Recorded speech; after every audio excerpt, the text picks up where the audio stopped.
Welcome to Radical Books and Politics.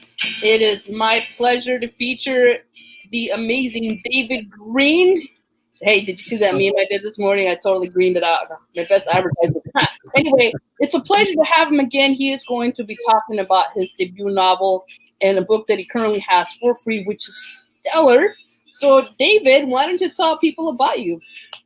Well, there's not a lot to tell, really. I am just in Galway in Ireland.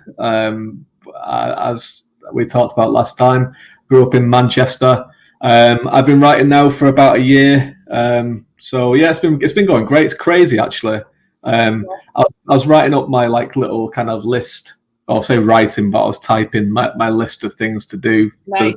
Yeah, and I had a little mini panic attack with the amount of stuff that I have to do by April, and I was like, man, I don't know how I'm going to get all this done without sacrificing something from my life. Sacrifice the TV. Yeah, that's pretty much already gone. So now it's my Xbox that's going to have to. Oh yeah. For at least for January and February anyway. Well, I just kind of get some stuff, but yeah, no, it's great though. It's a great complaint to have because. Well, even this time last year, it was probably the end of February, beginning of March last year. I was like, right, I'm going to start sending stuff out to people. And if I get one thing published this year, then that'll be amazing. Yes. Well, we have 7 people watching. David, please feel free to ask questions, chat in the comments. You're going to have to go to YouTube, Radical Books and Politics, though, because the comments don't always pop up. We're streaming live on Radical Books and Politics, Facebook, Pen in the City, and also on my Twitter account at Dr. Maria J. Estrada. But, I think it's great that, one, you completely nix the television, which is so hard to do because it's so addictive. And the Xbox, damn. I gotta tell you, when I was getting my PhD, I was getting ready to do my exams. I had to get rid of the Xbox because I was up at 2 a.m, playing games and nothing done. And as soon as I ditched that fucking thing, I got my exams done. You did it. It's more I have a real addictive personality. I think I just get addicted to everything that I start doing that I'm into, and video games is just designed for people that are like that, especially RPGs. And I love RPGs, like role-playing games. Me too. So I'm I have to do everything that's in this thing, and I'll think about it all day. And I'll do so. What I've kind of done is that part of my brain, I've transferred it to my writing part of my brain. Yeah. So no, it's good though. It's great though. It's something that I always wanted to do since I was very small, but never really had the courage to do it, or the confidence, I suppose, as well. And then now that I've started doing it, I love it. It's great. I love the interaction with everyone that's in the community as well. And just the creating stuff. And the thing is as well, once you finally get something out there, I've been in anthologies and everything, which is always a thrill to get into an anthology. But to have something out that just has your own name on it is amazing, but also nerve-wracking, because when those reviews start coming in, it's all on you. But it's brilliant that people have taken the time not only to read it, but then to actually leave a review. Well, listen, we got a question by Deborah Kappels. I hope I didn't butcher your name. She asked, when editing, what are the words you toss out the most? Shout out to Tim Mendes also. Greetings. And Chris Hewitt, welcome. Hi, everyone. So which one do I throw out the most? Mancunian colloquialisms. I can't even say that word, but that's what I throw out the most. The main one that crops up is if I'm ever referring to something as if I'm writing in first person, which I do with Nick Halloran's books. If I'm ever describing something as my hand or my face or my gun, I put me instead of my. So me. Because that's how we talk. We'll say, it's me, it's my book, my face, or my head. And I have that everywhere. And then I'm when I read it back. That's funny because I don't hear it in your speech. But I got to say that in that novel, Dead Man Walking, just let me show a quick screenshot of this book, which is free. Everybody on the channel, it is free through today. And I started reading it, and it is freaking amazing. Oh, geez, I guess it would help if I didn't close out the tab. Hold up. I can do this. I can outsmart myself. That's the fantastic book that got me so enthralled. Can you see that okay? Is that showing up? I can, yeah. So there's Dead Man Walking, which is the first book, which is free, which I highly recommend. And I didn't know Black Heart Press put it out. Fantastic. Great job. Okay, I know what book I'm buying from Black Heart Press now. And Walks in Blood, which is a sequel. And I was just telling him that it gripped me, but you've done such a phenomenal job of capturing the American voice. Beautifully done. All right, so here we got some shout outs. Welcome, Jennifer. Hello, I love this book. Fantastic. Okay, so Tim Indy says about editing. Yeah, I do that too. Also, the words Mithered and Marty sneak in from time to time. I have no idea what that Mithered is so Tim is from the same neck of the woods as me. In England, it's from the northwest. It's just around the Manchester area. And Mithered is a real. It means stop bothering me. So, but I say it all the time to people in Ireland. What's it mean? Have no idea what I'm talking about. Mithered, yeah. So it's like someone's like asking you to do something all the time, and you just say, "Oh, just stop mithering me, please." Oh, but that's like my husband would tell me that when I give him the honeydew list. Yeah. And then he get in deep shit. Just kidding. So here we go. Callum says your world and character creation is brilliant. 100% agree. Shout out to that. What comes first for you as a writer, the world or the characters? Oh, that is an excellent question. I love that question. Yeah. Hi, Callum. Thanks for joining in. What comes first? The time frame comes first. So, like, I'll think of when I want to. I'll have like an inkling for like an idea for a story or something, like just like the basic inkling of an idea, or maybe a theme or something like that. So for Dead Man Walking, it was that I had the idea of Earth is hell. That was the idea at the start. I was like, well, might be quite interesting. So then the next thing then was the time frame of when to set it. Now a lot of my stuff is I tend to go into the past quite a lot with my stuff. Generally, I don't know. Well, I do know why. I was going to say I don't know why, but I do know why.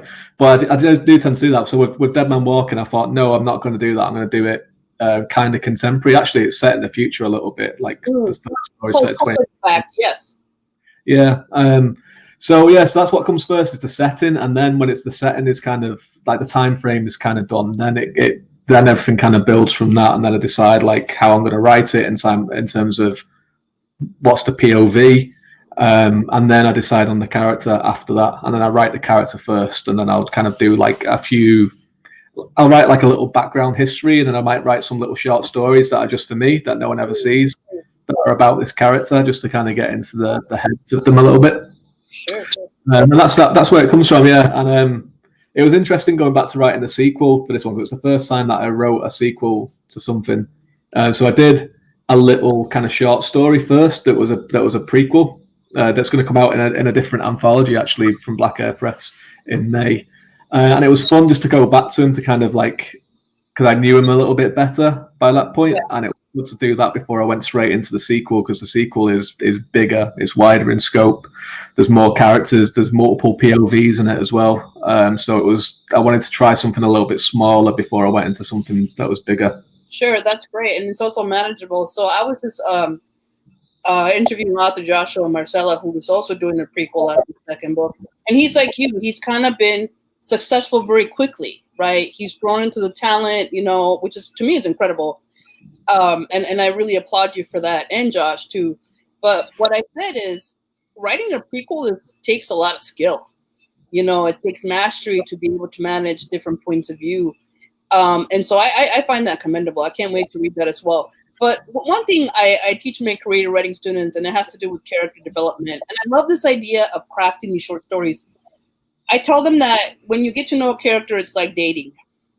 You have to spend time with the character, get to know their quirks, their bad habits, their little catchphrases, what they have in the trash can, what they worry about, their beliefs. How much time do you think you spend with your characters, like Nick? Quite a lot of time. See, I write mainly in the evening, so like most of the day when I'm with my son, when I'm kind of doing things with him, the back of my head, I'm thinking about like what I'm going to write later on that day, or the things that I need to do.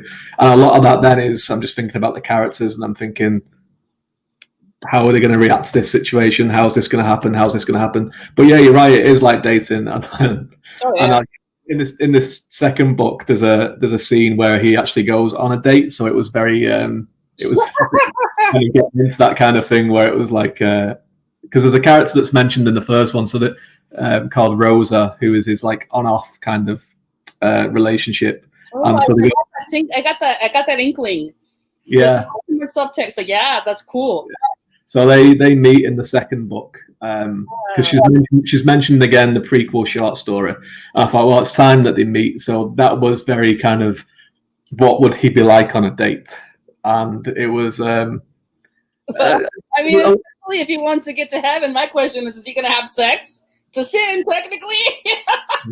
Yeah, it is. Yeah, yeah. Everyone again. Yeah. Sex. I'm gonna make you blush, but hey, if that's really his goal to get to heaven, man, in this modern society, dude, hard stacked against him. You know what I'm saying? That's right. Like God is very fickle in the Nick Halloran universe as well. So he would, yeah, he's screwed either way. Like Yeah. No, but he's I'm not gonna. No, I can't put any spoilers if there's gonna be sex. No spoilers. No, I have written sex scenes before. Talk about the freebie because that one, even though it's short, it is so rich. I'm telling you, I was gonna take a nap after I did this interview. I'm gonna burn to that book. It is so good. Nick is interesting. I love the detective story. I love the detective genre, but you've done such a beautiful job of doing something unique with Nick. And how his worldview has changed so dramatically, right? So I don't know if you want to speak more to the magical realism, supernatural elements that your work offers. Yeah. So that was obviously it was a short read, so like I kind of thought like I have to get a lot of world building across very, very quickly, but also organically as well, because I didn't want to just have Nick have to be just reams of description of why everything is the way it is, right? So what I thought I would do is I thought I'd start with the kind of the moment where his perception changed at the very start of the book. So it's like when that happens, to introduce the character to it. And then I thought, well, what I'm going to do is I'm going to skip ahead 5 years so that he is used to this world. Right. And then when he's kind of meeting people in this world, he's the one that's kind of explaining stuff to them as like the first case that he gets. It's a good way to kind of organically say, well, this is why this is and this is and this is. One of the inspirations for that though also was John Wick, which I'm a huge fan of. Yeah. And I love the thing that kind of drew me in about John Wick was that when you get out that first stage of the story where his car is stolen, his dog is killed. And then interacting with all these people that have known him for years. They're all like, oh, hey, John. And everyone knows who John Wick is. Right. Has a history with him, yeah. It's this lived-in world.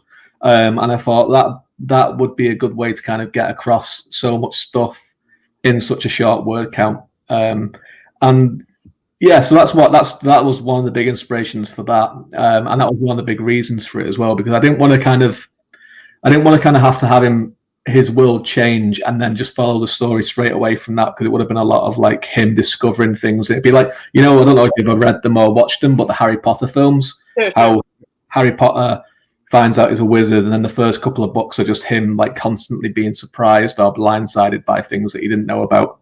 So I didn't want to do that. I wanted to have Nick as kind of like, I know what this is, I can deal with this. But that's awesome. So I have a question, and I was thinking about this as I read this. Oftentimes a complaint that readers have is that the author doesn't know enough about the setting or the cultural nuances. Have you been to the Pacific Northwest? No, I've not. Your research. You did your research. Yeah, I did. So what? Right. So like I wrote a book called The Santa Monica Man that still isn't out yet. It's out sometime this year. I'm not sure when it's actually out. I haven't got a date for it yet. But that's set in a real place in a real time, and I researched that massively.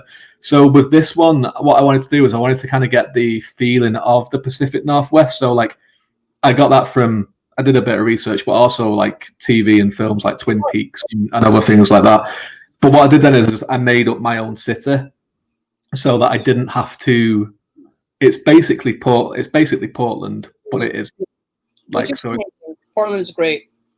Yeah, and it's somewhere I've always wanted to visit because of a lot of things. Like a lot of the things that Nick is into, I'm into. It's like Nirvana and the Pixies and all this kind of stuff. I'm into all that kind of stuff as well.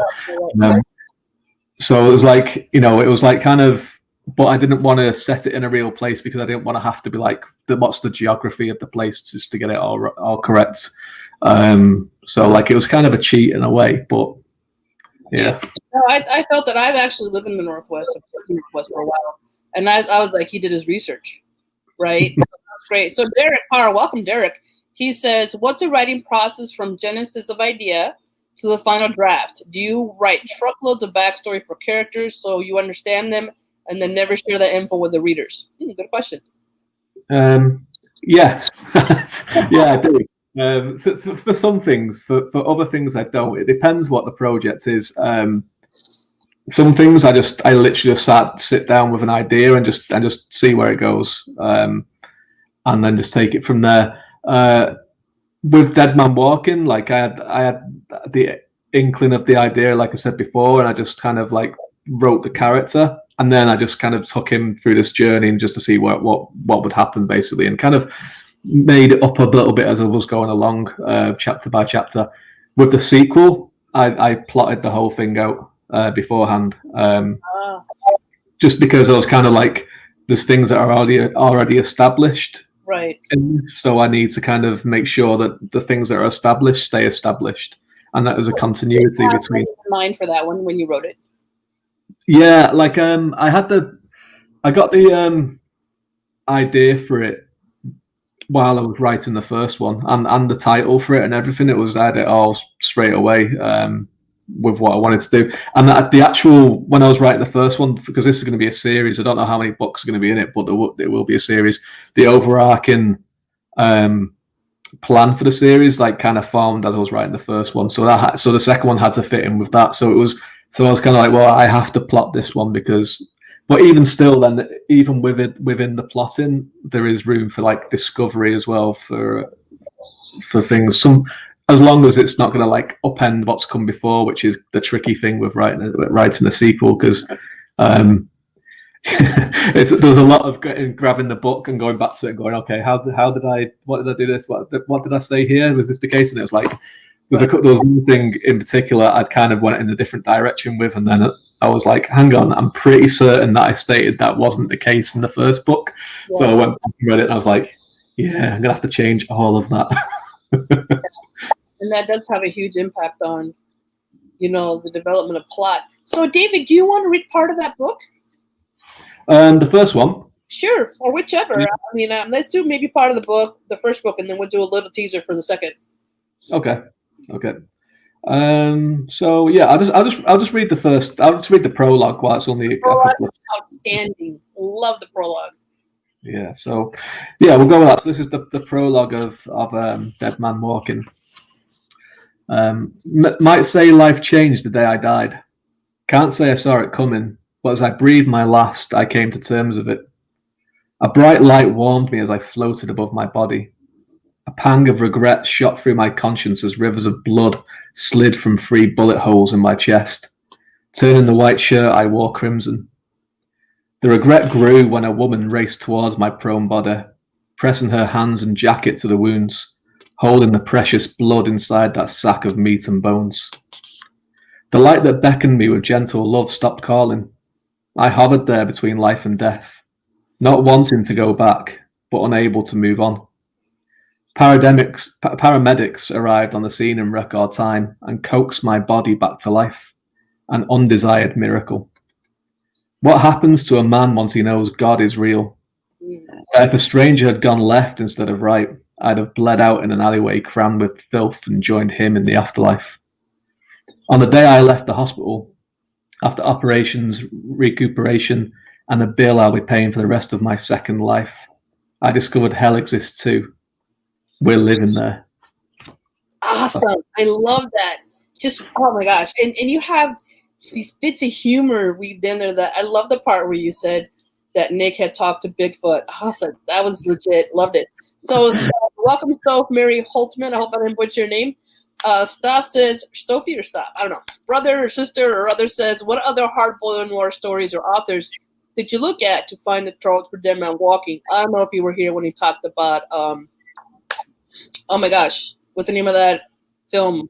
John Wick. But did you read other novels? Yeah, so it was not really. Obviously, Santa Monica Man, which is like a full-length novel, is kind of straight noir, I suppose. Like, it is just a crime novel, and it's noir, and it's not something. It's not really a series that It's not really a genre that I read a lot of, to be honest with you. But I do enjoy that type of film. So like LA Confidential, Casablanca, Chinatown, The Third Man, all that kind of stuff I just love them. They're my favorite. It's my favorite film genre. So like when I try to get a lot of that feeling into that writing. Also as well, like, I have read some of it. Like I've read Raymond Chandler, which is like, The Big Sleep and all that kind of stuff. That's Semenial, and the films of course from that as well. But also the Dresden books as well, which I picked up. Have you read the Dresden books? Yeah, I picked them up after I wrote Dead Man Walking, because I knew about them, and like I was always kind of like, oh, that sounds interesting. I'd like to read those. I think I'd like to get into them. So I was aware of them. Right. And then I finished Dead Man Walking, and as my treat for finishing Dead Man Walking, I was like, I'll get the first Dresden book. And I got the first 3 of them and just plowed through them. But then I was kind of like, I was reading it at the start, I was like, man, this is maybe a bit too similar to Dresden. But then I was like, you know what, it's fine. Oh, yeah, I was going to say, covers are similar a little bit, because Dresden wears a trench coat and he has his wizarding staff. But the genre of magic is very different. He's looking at magical realism, folklore come to life. And I used to read those. I read them when I was pregnant with my first son, because I was at home. But I think I got burned out after like the 8th book. It was a lot. I may pick it up again. But I noticed too that his voice grew from the first book to the second book. Huge dramatic shift in terms of development, and more confident for sure as a writer. But yeah, there was actually, if you want to watch, there was a sci-fi series, and they killed it. But I loved it because the main character is so dislikable. He's not the best hero, right? Yeah. So I mean, it's interesting. He's got other books that he's written that I haven't gotten into. Oh, look, hey everybody, thanks for joining. You're on Radical Books and Politics, and here we go. See, another fan of the prologue. Deborah says that the prologue so drew me in when I read it. Same for me. I was just gonna give it a quick read because I had time to read it. Then I got hooked, and I was like, oh man, this is really, really good. Super awesome. So tell us about the second book. You said that you plotted it. How was the process different? How was the progress different on it? It's been a lot slower to write it, to be honest with you, than the first one. The first one I wrote very, very quickly, but I think it's just because, like I said before, like I want to make sure that it's consistent. Despite the fact that, like, I think that I have kind of grown as a writer since I wrote the first one, and that I know the characters better. So like you were saying with the difference between the first 2 Dresden books, I think with this one, when I've been reading it back and my beta reader's been reading it, who I think was in the chat just before. Hi, if you're still there, Chris. He seems to be enjoying it, which is great. But there definitely is, when I've been reading it, he has got a stronger voice this time. But it's going to be almost 3 times the length as the first one. It's a full-on. The first one's a novelette. This second one is a novella, for sure. So it picks up. So as I said before, it's not just Nick isn't the only POV in this one. There's a couple of chapters, I think 3 chapters, where it switches POV to other people, just to kind of widen the scope of the actual world that the story's taking place in, and the overarching story for the actual series.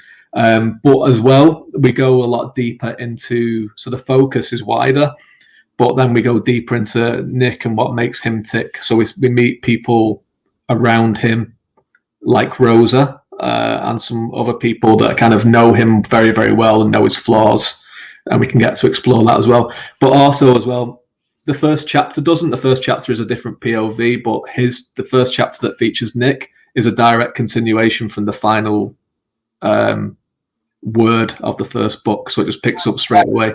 And like, you've not got there yet, so I'm not going to spoil it for you, but like, it's a part of the book that people that have told me that they really enjoy. And some people have said to me, if you don't have this character in the sequel, that they'll hate me forever. So I was like, no, it's going to be there. So oh my gosh, this is amazing.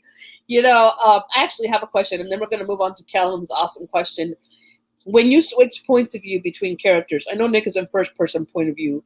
Are the other character point of views first person, or did you switch to like third person? Limited, omniscient.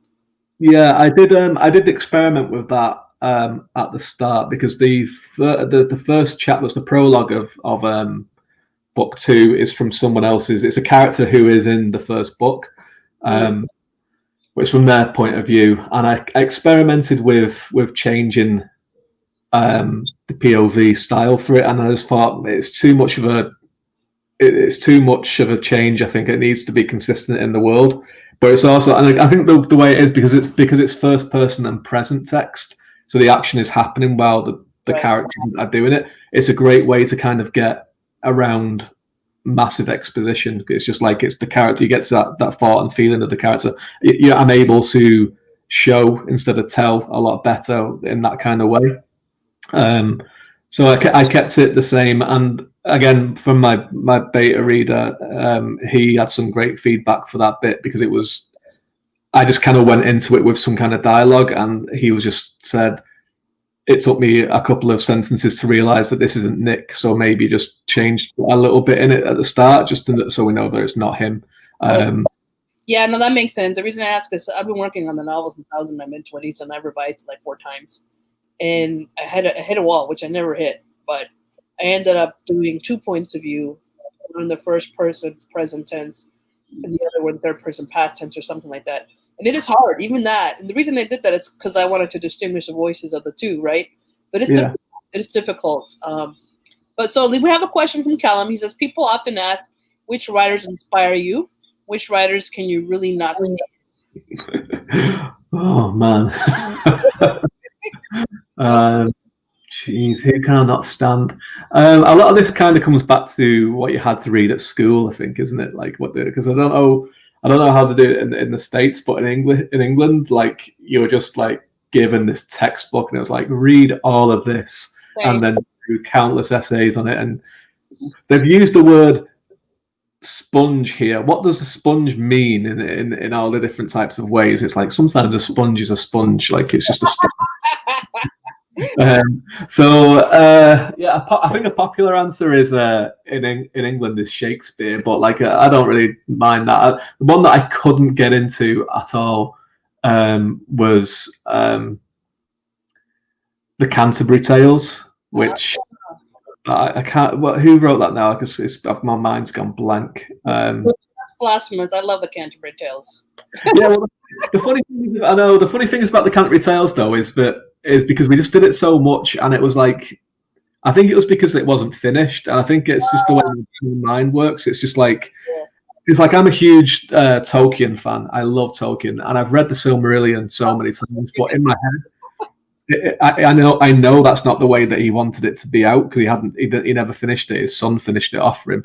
So when I'm reading it, it kind of makes me angry, because I'm like, this isn't the way that it was meant to be. And I think it's the same. Thomas Chaucer with Canterbury Tales, I think it's the same way with that, because there's a book that I absolutely love called Hyperion by Dan Simmons. Thank you. It was Chaucer. Yeah. So there's a book that I absolutely love by Dan Simmons called Hyperion, which is a sci-fi book. It came out in the late 80s, and the structure is based on the Canterbury Tales. And it's like the same characters are in it, but like his version of them. And it's like sci-fi. They're going across to Hyperion, which is like one of the moons or a planet in space from Earth, like on a pilgrimage. And I love it. It's brilliant. I think it's one of my favorite books of all time. But then the thing that it's based on, I can't stand. Yeah. So Chris Hewitt, your awesome beta reader, wants to know, You always have great character names in all your stories, wink. What's your trick for coming up with names, particularly Nick? Nick is actually one of my favorite names for main characters.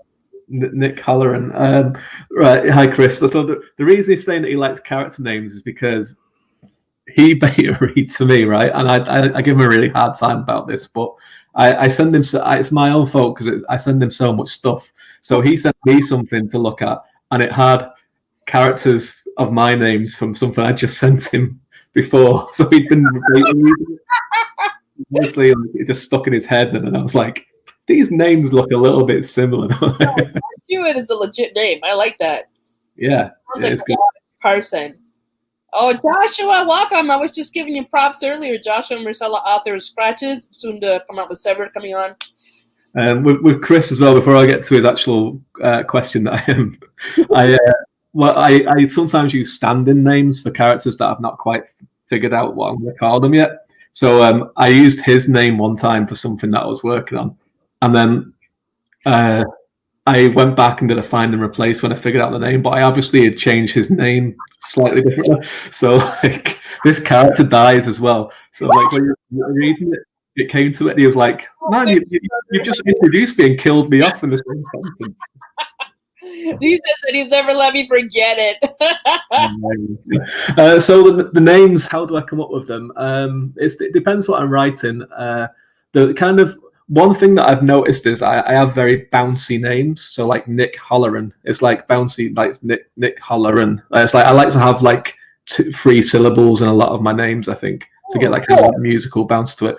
But then also like for my fantasy stuff, because I have like a fantasy series, which is like a dark fantasy series coming out the middle of this year with Erie River Publishing, and those ones is proper like kind of fantasy. And with that, I find it a little bit trickier because you want something that's different, that's not of this world, but you don't want something that's too different where people are kind of like, how do you actually say this name? And you're able to remember the name. So that's why I think with the syllable things, like if it's something that's kind of sticks in your head, like my main character of the Santa Monica Man is called Tommy Renfro. Ooh, I like it. Yeah, so it's like a nice little kind of thing to it. So that's the kind of thing that I try and think of, and it's I think it just comes from like a bit of a musical background because like I play like I used to play music and like write song lyrics and stuff. So it's kind of that kind of thing where it's like to get something to stick into your head, I suppose. Well, but I also think that Nick, like his personality is reflected by the name. I think that's. I mean, I think so anyway. So hey, why don't you do a teaser for us? What's coming up next? So what's coming up next? So yeah, quite a lot of stuff. So I have a couple of things with Black Hair Press out very soon. I have a group project that I led called 0 Hour 2113, which is out on the 23rd of January, which a few people from this chat are in this as well. This is something I'm very excited about. It was 13 authors. I came up with the idea of what the story was about, and then there's like a time frame that we all kind of write stories in. So it's a 24-hour time frame, and it's like a cyberpunk style. So that's it's a big book as well. I think it's about 90,000 words or something in the end it came out to. So that's out at the end of January. And then obviously in March, the beginning of March, we have The Devil Walks in Blood, which is the sequel to Dead Man Walking. So that's out on the 5th of March. That's available to pre-order at the moment. So hopefully that is going to be, people are going to enjoy it because people seem to enjoy the first one. So I hope people enjoy this one as much. After some rad. Go ahead. I didn't mean to cut you off. Yeah, so then after that, I have a fantasy series coming out of Erie River Publishing called In Solitude Shadow, which is something I'm very excited about as well. It's the start of a trilogy, so yeah, very, very busy with stuff coming out. You fascinate me because you have mentioned at least, whoops, that's my artwork, at least multiple genres, steampunk. You mentioned, sorry, I'll stop sharing. You mentioned, well, I know you can write magic realism because he also was published in Unity Anthology, which is put out by Body Boost Press. And I love that story. It's still one of my favorites. Thank you. Holla to Body Boost Press. You've done mystery writing, right? Or detective stories. horror, right? Yeah. So would you say? I mean, I don't think there's one or other that you're better at, but which one's your favorite?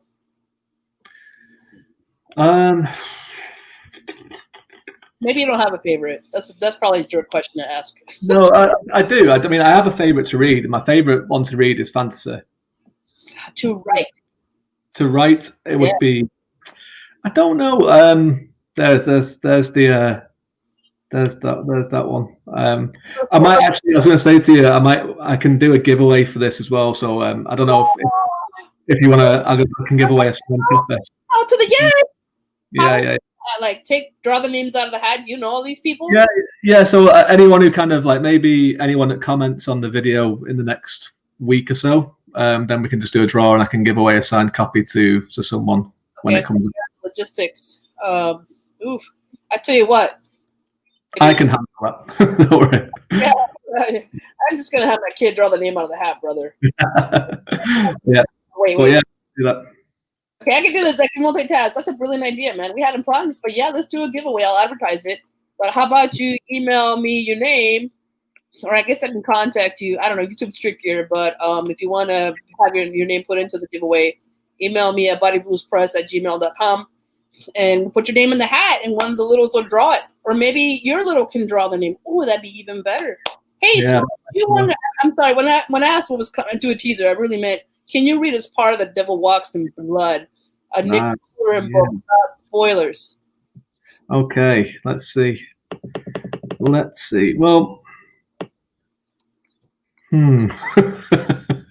this might be a spoiler for you because you've not read it. You're not finished it, but I say yes. Thumbs up if you guys think it's cool if he reads part of that book.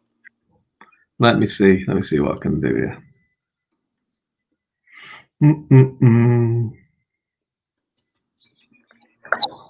Let me see. And try and find a good bit which can kind of go into it.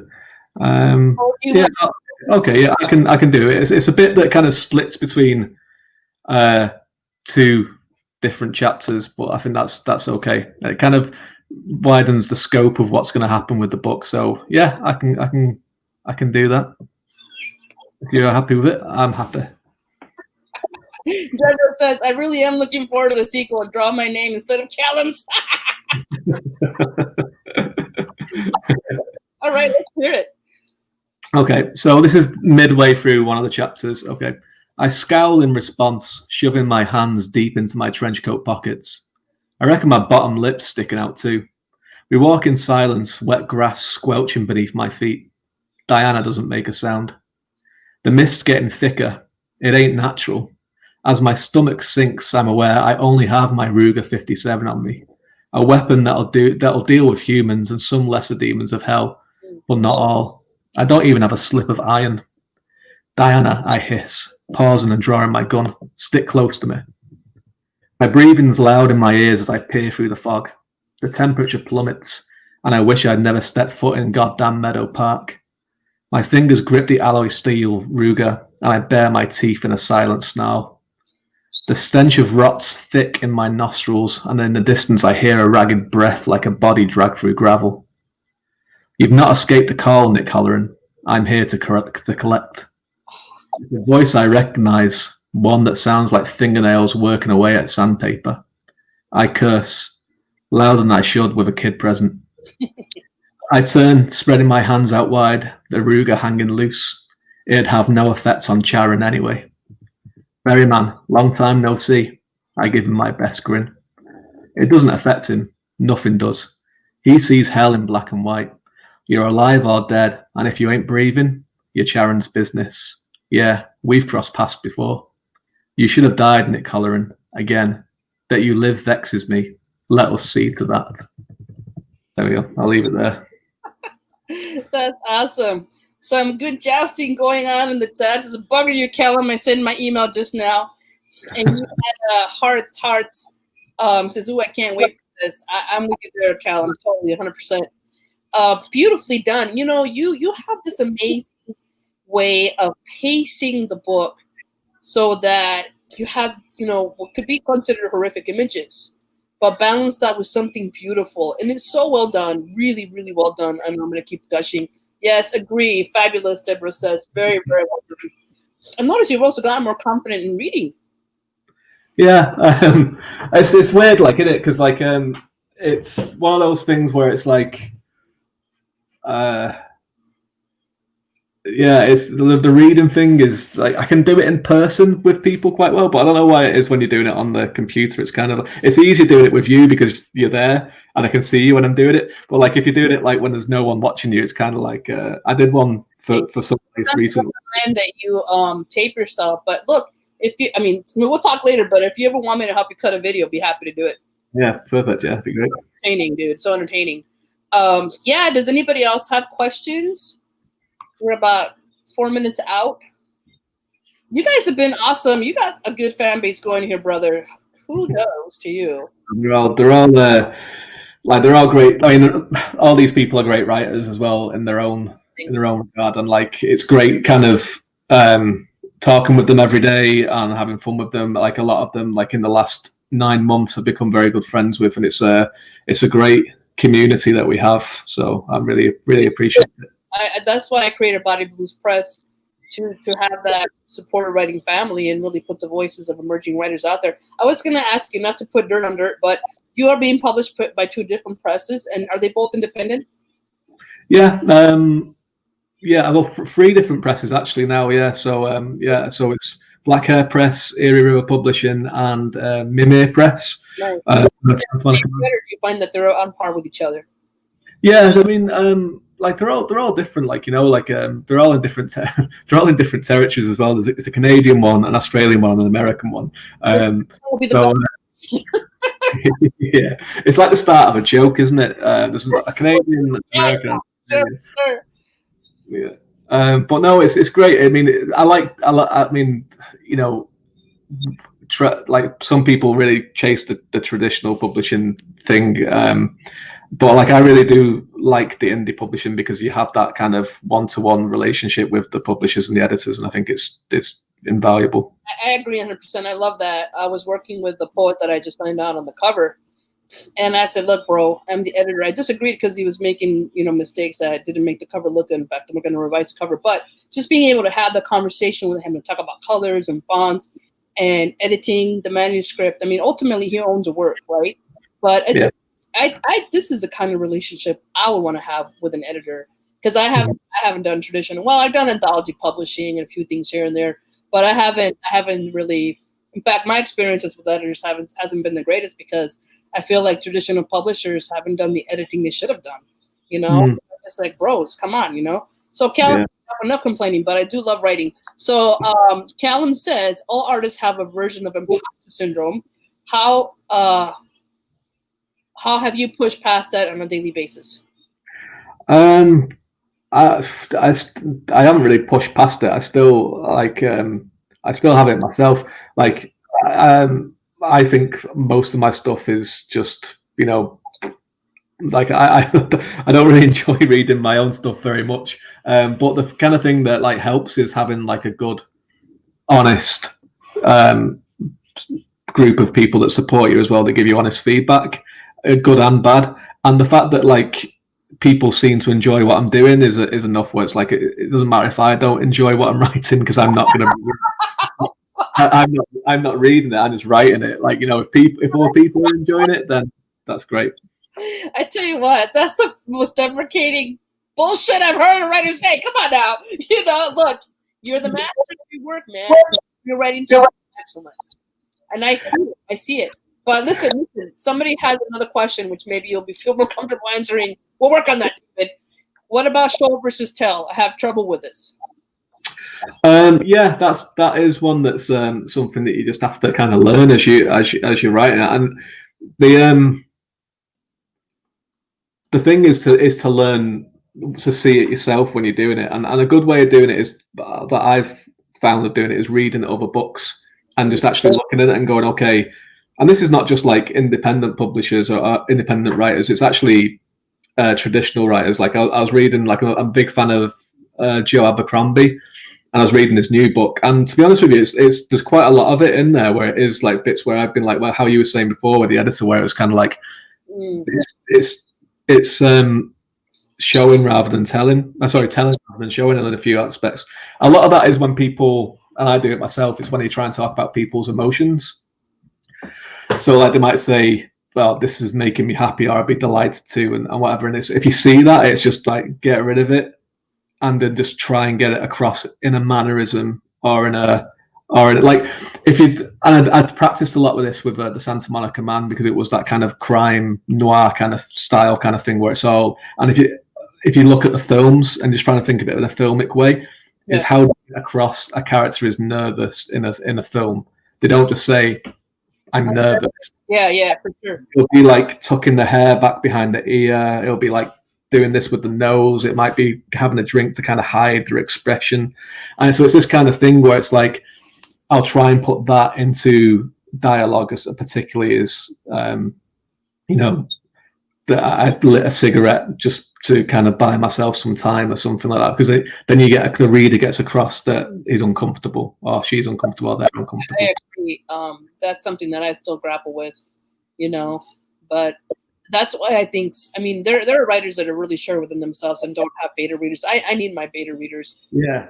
You have them like gold, man. Like your life depends on it. Because when you find somebody who's an active member of a community and shares whatever talent they have, that's what you really want to hone in on, Nick, awesome. Nick says, good interview. X, agree 100%. This has been amazing, for sure. So, hermano, where can people find you on their socials or your socials? But probably the best place is my website, which is davidgreenwriter.com. And then it has like my newsletter on there and all that kind of stuff, which is probably the best way. But then I'm on Twitter, which is just at David Greenwright.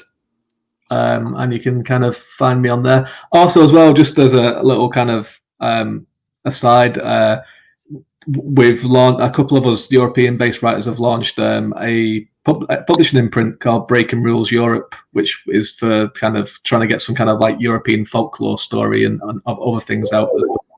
So we've just started that there as well. So that's the project for 2021 as well. Oh my gosh, it's just going to be, because I'm digging this idea. Is it only European based, or are you going to take control? No, it is worldwide. Like it is, but like the first call that we're doing, the first few anthologies that we're going to be doing are all kind of like European based kind of things, just to kind of get like it's folklore and mythology. So it's like kind of we're looking at like Slavic mythology and Northern European, Western like Celtic sort of stuff and everything. But well, then it's a part of Breaking Rules. So you're gonna have Breaking Rules US that are going to look after solo works from American authors, and then we have Breaking Rules Europe, which is going to look after work from European and Australian authors for solo work. So. Couple, man, that really is magical realism. Amazing. Well, David and Everett, thank you. This has been wonderful. I think, and thank you. Shout out to all of you. Hold up. Let's do the shout out. Hold up. Listen. Good job, fans. Thank you, supporters, everybody, and definitely hone in on that giveaway. Just email bodybluespress@gmail.com, and we're gonna do a death match to see who wins. I just kidding.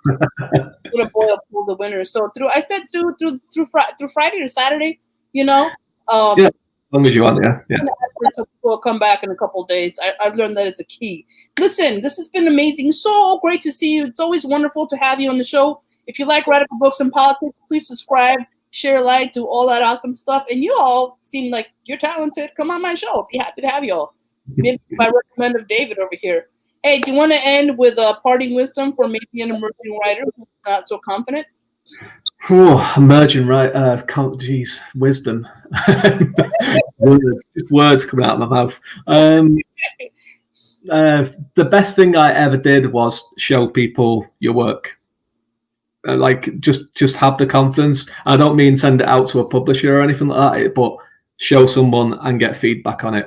And don't be scared of the feedback, because the feedback is only going to improve. Because at the end of the day, if you're sending out work, you want people to read it, and like it has to make sense to the reader.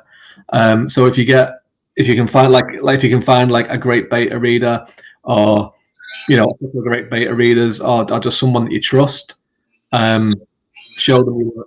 and then because a lot of time it's a lot better than what you think it is, and that can also be the great boost that you need. And it's always going to be in progress. Beautifully done, David. Thank you for those parting words. And thank you all for watching Radical Books and Politics. I always end with, do what you love to the max, like reading The Amazing Dead Man Walking and the sequel that's coming up soon. Have an amazing day, and thanks for watching.